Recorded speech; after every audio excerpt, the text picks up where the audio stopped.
This is the story of MrDeadMoth, a Twitch streamer who accidentally revealed a violent crime on live TV and walked free. This true crime case shocked the internet when Luke Munday hit his pregnant partner during a live Fortnite broadcast, got reported to police by his own viewers within hours, and somehow walked out of court without a single day in jail. His name was Luke Munday. Online, he went by MrDeadMoth. December 9th, 2018. A Sunday night in Oran Park, a quiet suburb southwest of Sydney, Australia. Luke Munday is 26 years old.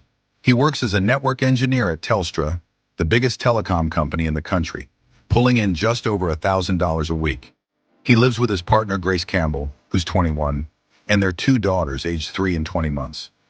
Grace is also 4 months pregnant with their third child. That night, Luke is doing what he does most nights. He's streaming Fortnite on Twitch under the name MrDeadMoth. He's not famous.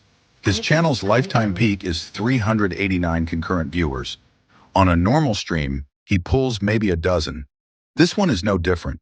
A handful of strangers watching a guy play a video game. Around 8:30 p.m., something changes off camera. Grace is trying to get him to come to dinner. He won't. She throws cardboard packaging at him.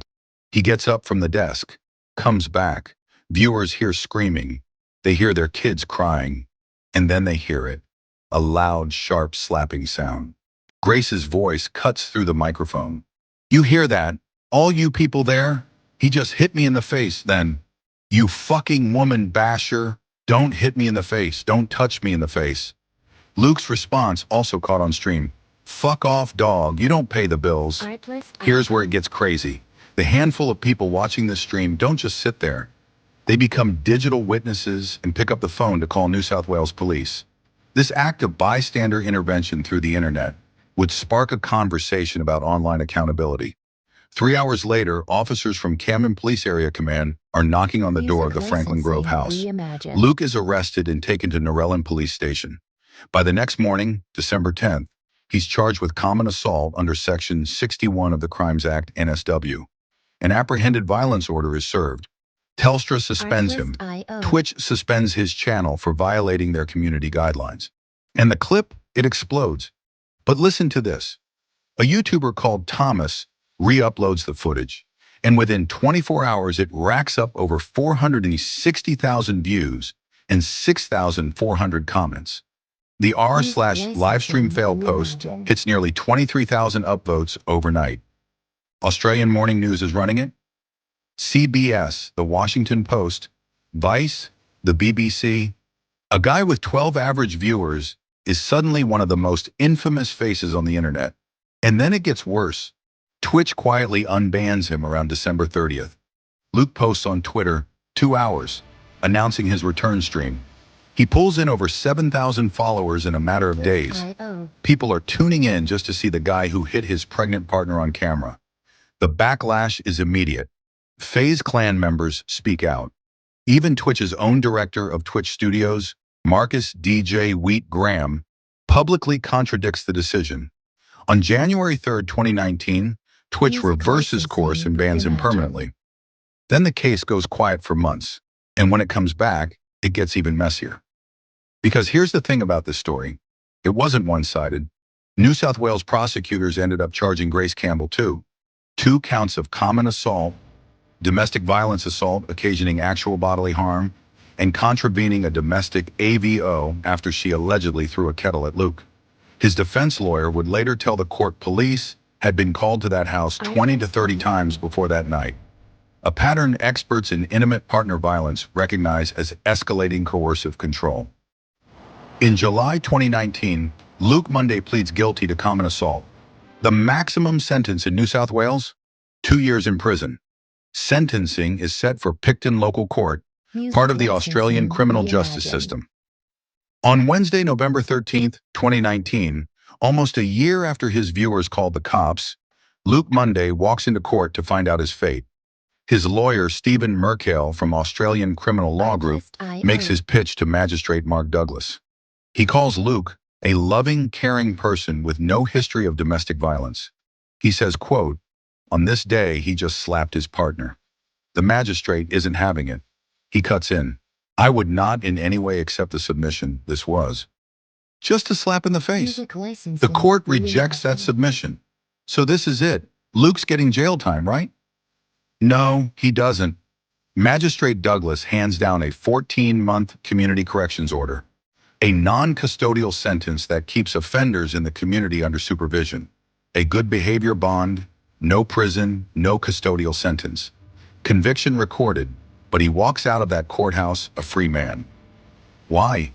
The magistrate spelled it out himself. Quote, "The submissions made on your behalf, if they had not been made, I would have viewed the threshold may have been reached and perhaps considered some form of custodial sentence." In plain English, the defense talked him out of it. They argued Grace had thrown things first. They argued Luke had already lost his Telstra job, already been publicly destroyed online, already suffered. They argued he was the financial provider for 2 kids and a pregnant partner. And the magistrate accepted it, not as justification, as mitigation. So what does Twitch do about this case after the dust settles? They issue a corporate statement, quote, "Protecting the integrity of our community is incredibly important to us. We want everyone on Twitch to have a safe and positive experience and work constantly toward that goal." That's it. That's the whole response. Telstra was actually harder on him than the Australian justice system. Their general manager of media, Steve Carey, said, quote, "We have suspended Luke's employment pending a full investigation. Domestic violence has no place in our community. It is totally unacceptable and needs to be eradicated." He lost the job. He kept his freedom. And here's the part nobody talks about. Grace Campbell's mother went on Network 10 after the arrest and said something that should have ended this story right there. Quote, "I despise him for what he's done to my daughter. I will never forgive him, and I don't trust him. I don't care how sorry he is. I've heard it all before, and I'm too old to fall for it." She also said something else, and this part matters. She said, quote, "I'm very grateful to those people because I can see the community is showing that they care. Especially, believe it or not, most of them were men. Those people, the strangers, the dozen or so anonymous viewers who could have closed the tab, gone to bed, pretended they hadn't heard anything. They didn't. They called the cops. They're the only reason any of this came to light. So where is Luke Munday now? Honestly, nobody really knows. After November 2019, he disappeared. The MrDeadMoth Twitter account is still up, with posts trickling off into late 2019. There's no reliable news coverage of him after sentencing. No follow-up arrests reported by any major outlet. He just faded out. Grace Campbell told the Daily Mail at one point she'd give him a second chance if he completed an anger management course. Her mother publicly disagreed. That's how this story ends. A guy hit his pregnant partner in front of a live audience. His own viewers turned him in. He pleaded guilty. And he walked out with a slap on the wrist. Not because the system didn't work, but because the system worked exactly the way it was designed to. The viewers did everything right. Police did everything right. Prosecutors charged him. He admitted it. And the courtroom still let him go home. Which leaves one question worth asking. If a man hitting his pregnant partner in front of thousands of witnesses doesn't get prison time in Australia, what does?